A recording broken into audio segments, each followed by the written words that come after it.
মুড়িগঙ্গা নদীতে যান্ত্রিক গোলযোগের কারণে একটি বাংলাদেশি পণ্যবাহী জাহাজ ডুবে যাওয়ার ঘটনায় চাঞ্চল্য ছড়িয়েছে নদী তীরবর্তী এলাকায়। বুধবার বিকেলে কচুবেড়িয়া সংলগ্ন মুড়িগঙ্গা নদীর মাঝ বরাবর দুর্ঘটনাটি ঘটে।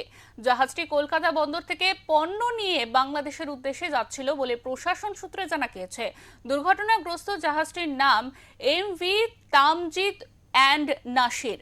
প্রাথমিক তদন্তে জানা যাচ্ছে জাহাজটির ইঞ্জিনে আচমকা ত্রুটি দেখা দেয়। এর ফলে নিয়ন্ত্রণ হারিয়ে জাহাজটি নদীর প্রবল স্রোতের মুখে পড়ে। কিছুক্ষণের মধ্যেই জাহাজের নিচের অংশে ফাটল দেখা দেয় এবং জল ঢুকতে শুরু করে। পরিস্থিতি বেগতিক বুঝে জাহাজে থাকা নাবিকেরা দ্রুত সাহায্যের আবেদন জানান। খবর পেয়ে সঙ্গে সঙ্গে ঘটনাস্থলে পৌঁছায় সাগর থানার পুলিশ। তার 12 জন বাংলাদেশিকে উদ্ধার করে। দ্রুত ডুবে যায় জাহাজটি। নদী থেকে উদ্ধারের পরিকল্পনা নেওয়া হচ্ছে। এই ঘটনাকে কেন্দ্র করে নদীপথে চলাচল করে জাহাজগুলির যান্ত্রিক রক্ষণাবেক্ষণ ও নিরাপত্তা ব্যবস্থা নিয়ে নতুন করে প্রশ্ন উঠতে শুরু করেছে।